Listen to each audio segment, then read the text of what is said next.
행복에도 집착하지 않는 삶, 불행에도 집착하지 않는 삶, 끊임없는 이 망상을 멈추지 못한다면 그 어떤 체험도 진정한 행복으로 나아갈 수가 없다고 합니다.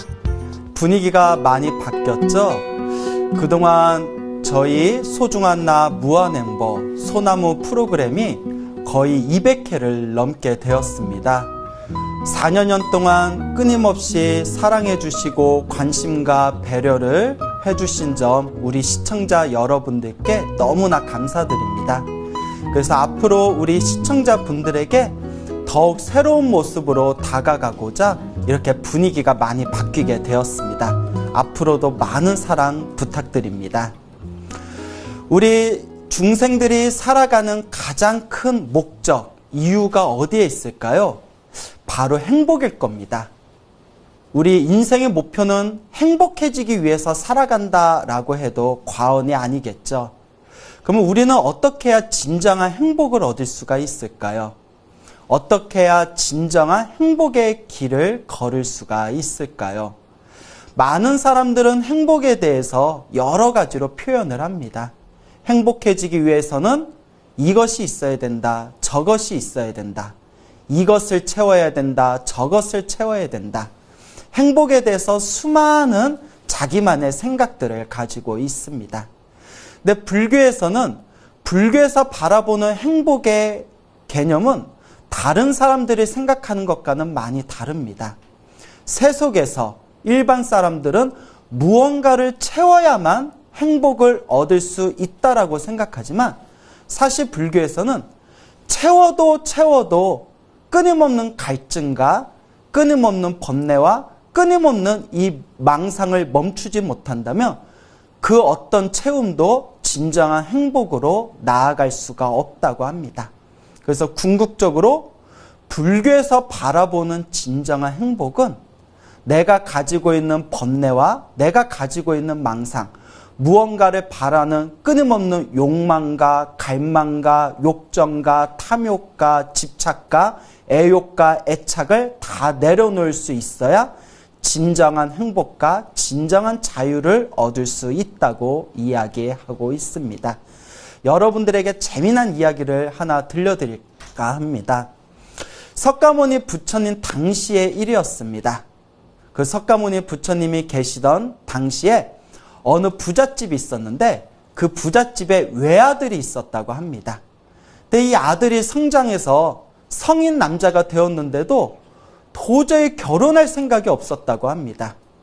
그래서 이 부잣집 부모님들이 걱정을 하면서 우리 아들이 결혼을 하지 않고 아이를 낳지 않는다면 우리의 대가 여기서 끊기게 될 것이다. 어떻게 해야 여자한테 관심이 없는 우리 아들을 장가 보낼 수 있을까? 끊임없이 고민을 하게 됩니다.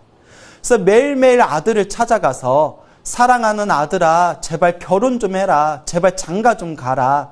제발 여자 좀 만나라 해도 아들이 말을 듣지 않는 겁니다. 그 어느 날 또 부모님이 찾아와서 아들에게 너 언제 결혼할 거니? 제발 결혼 좀 해라 라고 다그치니까 아들이 너무 귀찮았나 봅니다. 부모님한테 천냥이 되는 순금으로 만든 아름다운 여자의 모습을 조각해달라고 부탁을 합니다.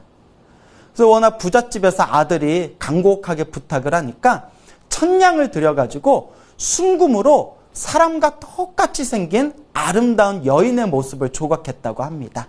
그때 아들이 부모님에게 이렇게 말을 합니다. 아버지, 어머니, 저 순금으로 만든 아름다운 조각상의 여인과 똑같은 여자가 있다면 제가 결혼하겠습니다. 제가 장가를 가겠습니다. 라고 말을 합니다. 그러니까 부모님이 너 그러면 우리가 이 순금으로 조각한, 황금으로 조각한 여인과 똑같은 그런 여자를 찾아온다면 넌 분명히 꼭 결혼을 해야 된다. 단단히 약속을 받고는 주변에 널리 사람들 모아서 부탁을 합니다. 그 황금 조각상을 보여주면서 이 황금으로 만든 여인과 똑같이 생긴 여자를 찾아온다면 저희가 큰 상금을 드리겠습니다. 그러니 이 황금 조각상의 여인과 똑같은 여자를 찾아와 주십시오라고 부탁을 하고 상금을 내걸게 됩니다.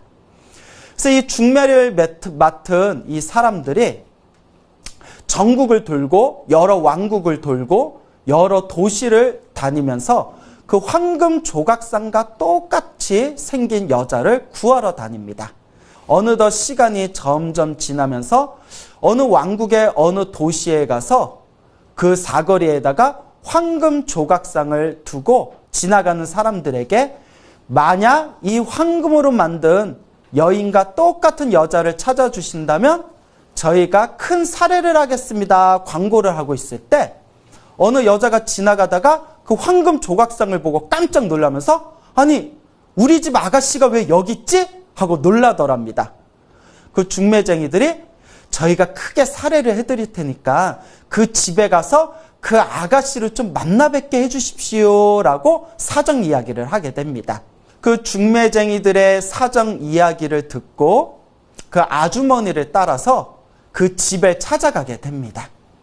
그 집에 가서 황금 조각상과 똑같이 생긴 여자가 이 집에 있다는데 혹시 얼굴을 볼 수 있겠습니까? 정중히 부탁을 해서 그 집의 딸을 직접 만나보게 됩니다. 그리고 사람들이 다들 깜짝 놀랍니다. 황금 조각상으로 만들어진 여인과 똑같은 아름다운 여인이 그 집에 살고 있었던 겁니다. 중매쟁이들이 너무나 기뻐하면서 야, 드디어 성공했다. 드디어 몇 년 만에 성공했구나. 드디어 우리가 고향에 돌아가게 되고 우리가 큰 상금을 얻게 되었다. 기뻐하면서 그 아름답게 생긴 여자의 부모에게 간곡하게 부탁을 합니다. 그 딸네 집에서도 사정 이야기를 듣고 그 집안의 이야기를 듣고는 흐뭇해하면서 그러면 우리 딸을 그 집에 그 남자 집에 시집을 보내겠습니다 라고 이야기가 잘 풀렸다고 합니다. 자, 남자네 집에서 그 부잣집에서 아들에게 야, 드디어 좋은 소식이 왔다. 그 황금 조각상으로 만든 여자와 똑같은 그런 여인을 찾게 되었다. 드디어 네가 이제 장가를 갈 수 있겠구나 라는 말을 듣고 아들도 깜짝 놀랐다고 합니다. 어머니, 아버지, 그 말이 사실입니까? 정말 그 황금 조각상으로 만든 그 황금 조각상의 여인과 똑같은 여자를 발견한 겁니까? 저 당장 그 여자를 만나보고 싶습니다. 저도 빨리 장가가고 싶고 빨리 결혼하고 싶습니다. 라고 아들이 그렇게 기뻐하더랍니다. 아니, 아까는 뭐 아들이 장가가라 결혼해라 해도 꿈쩍도 안 하더니 아름답게 생긴 여인을 발견했다니까 빨리 만나보고 싶다, 빨리 결혼하고 싶다, 빨리 장가가고 싶다 보채는 그 아들의 모습을 보면 역시 남자들은 다 똑같구나라는 그런 생각이 듭니다.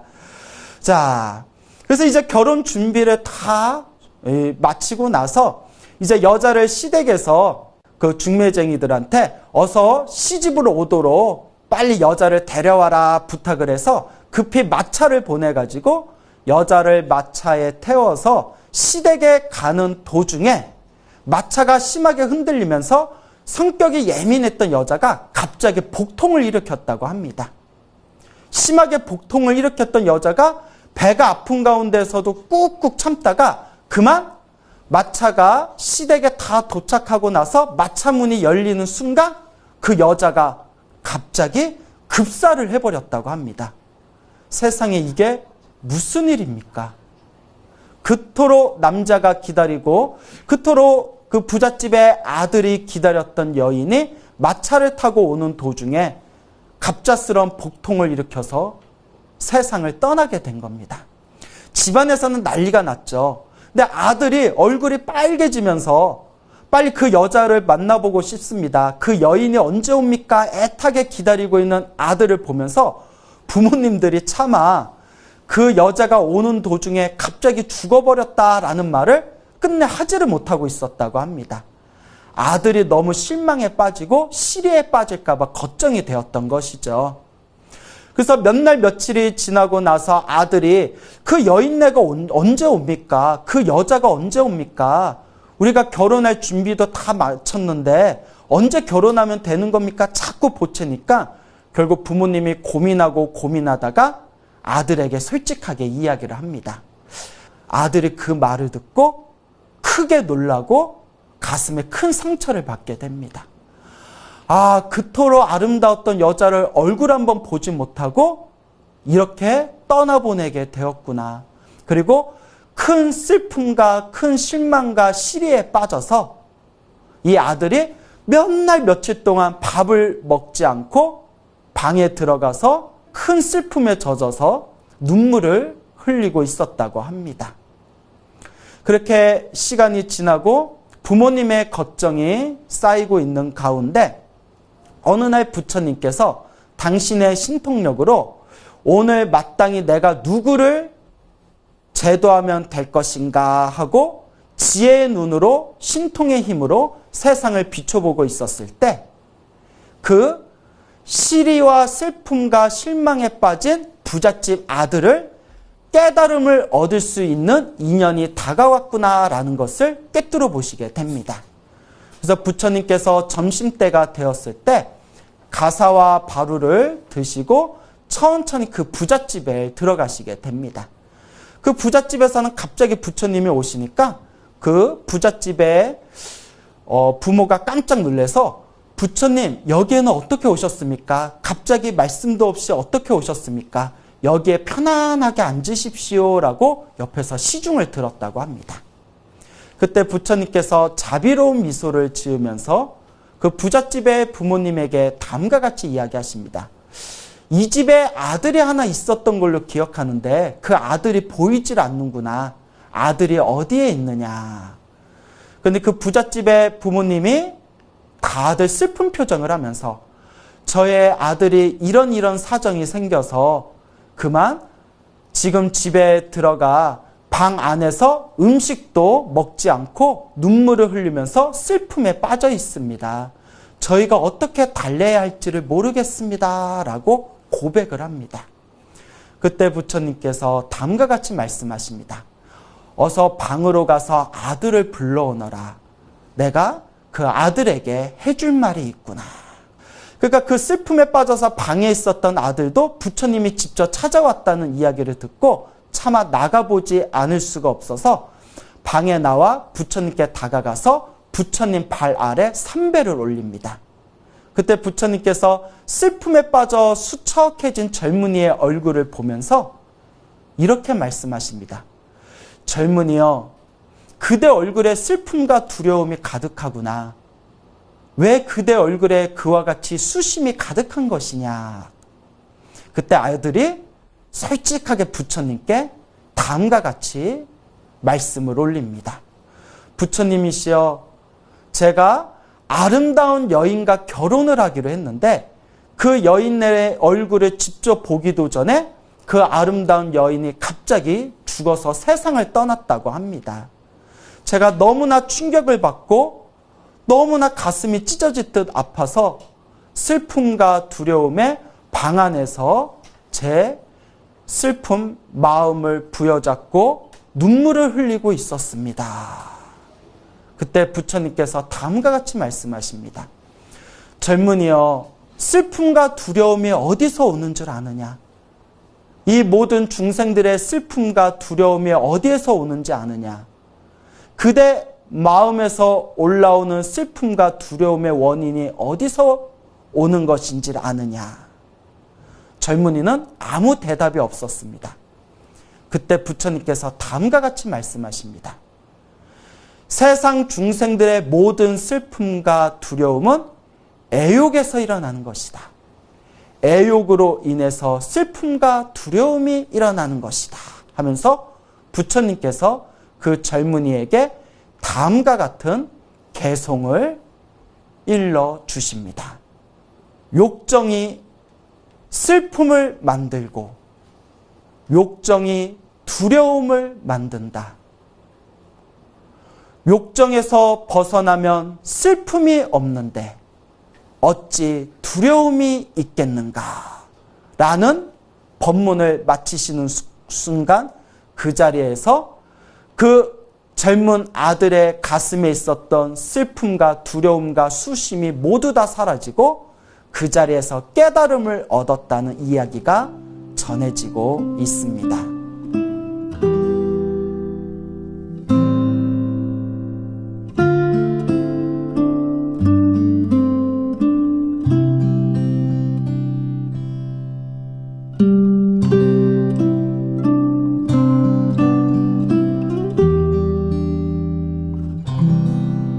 부처님 당시에 어느 가난한 농부 집안에 한 아이가 태어났습니다.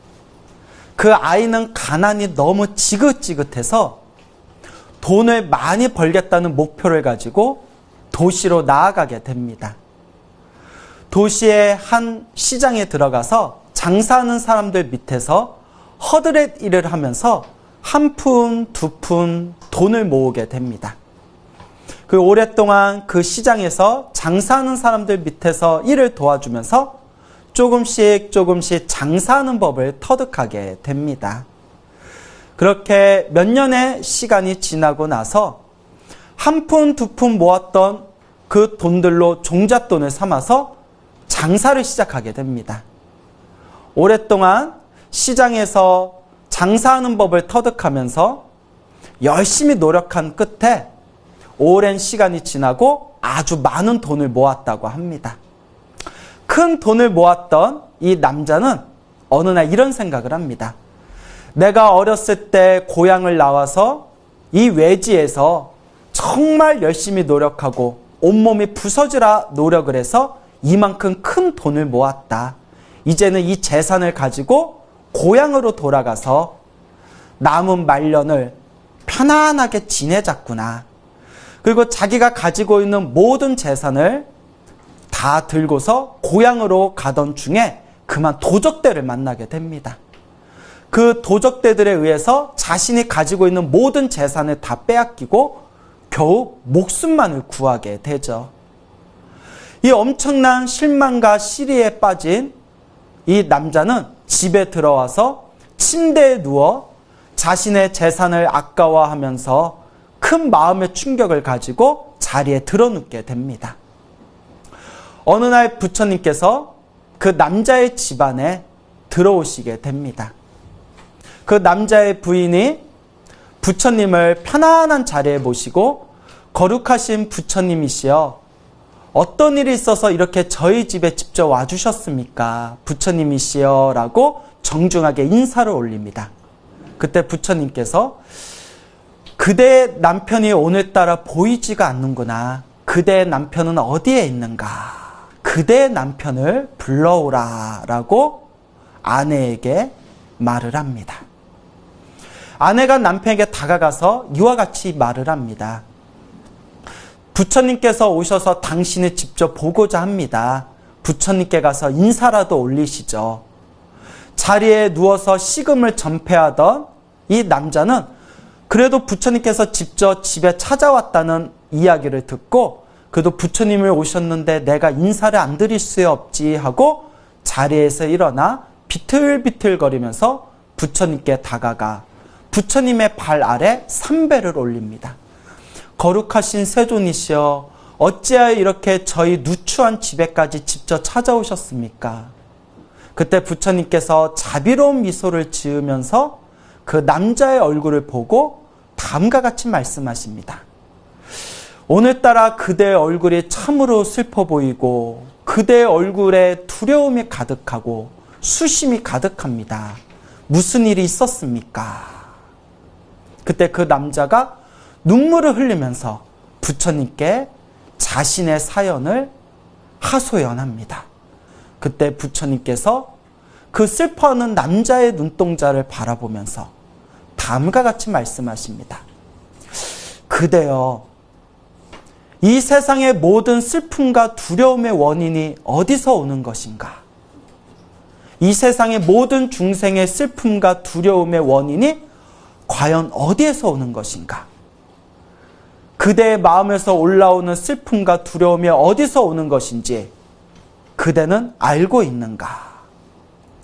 알 길이 없었던 남자는 아무 말도 하지 못하고 침묵을 지키고 있었습니다. 그때 부처님께서 그 남자의 얼굴을 자상하게 바라보면서 다음과 같은 개송을 설해 주십니다. 모든 중생의 슬픔과 두려움은 탐욕에서 일어나는 것입니다. 탐욕이 슬픔을 만들고 탐욕이 두려움을 만든다. 탐욕에서 벗어나면 슬픔이 없는데 어찌 두려움이 있겠는가? 라는 부처님의 법문을 듣자마자 이 남자의 마음에 있었던 가슴의 슬픔과 두려움은 싹 사라지고 남자는 비로소 고요함과 평온함을 얻었다라는 이야기가 전해지고 있습니다.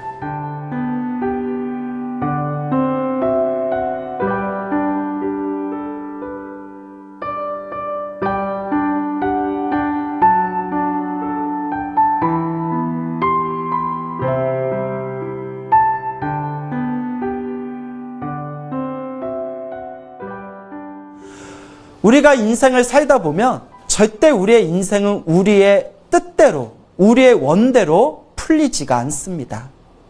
한 치 앞도 알 수 없는 게 바로 우리의 인생인 것 같습니다. 우리가 살아가면서 우리 앞에 펼쳐진 모든 행복과 불행이라는 것이 도저히 우리가 한 치 앞도 살펴볼 수 없는 뿌연 안갯길과 같습니다. 행복도 영원하지 않고 불행도 영원하지 않습니다. 행복할 때는 좋아서 기뻐하고 불행할 때는 슬퍼서 좌절합니다. 부처님께서는 우리들에게 다음과 같이 말씀하십니다. 행복에도 집착하지 않는 삶, 불행에도 집착하지 않는 삶, 행복에도 불행에도 좋은 일에도 나쁜 일에도 더 이상 집착하지 않을 때 우리는 모든 슬픔과 두려움에서 벗어날 수가 있을 것이다. 여러분, 부처님의 가르침을 수행하는 진정한 불제자라면 행복에도 불행에도 집착하지 마십시오. 좋은 일도 나쁜 일도 결국 내가 지은 업의 결과일 뿐입니다. 내가 지금 선업을 짓고 있는 삶을 살고 있는가? 혹은 악업을 짓고 있는 삶을 살고 있는가? 지금 나는 어떤 업을 지으면서 살아가고 있는가를 끊임없이 바라보시기 바랍니다. 선업의 힘이 강하다면 저절로 행복하고 좋은 일이 생길 것이고 지금 이 순간 나쁜 업을 짓고 있다면 결국 우리 앞에는 언젠가 불행과 나쁜 일이 닥치게 될 것입니다. 궁극적으로 마음의 수행을 통해서 행복도 불행도 내가 만든 업의 결과임을 꿰뚫어보고 그 모든 것에서 자유로울 때 우리는 진정한 의미의 영원한 행복을 얻게 될 것입니다.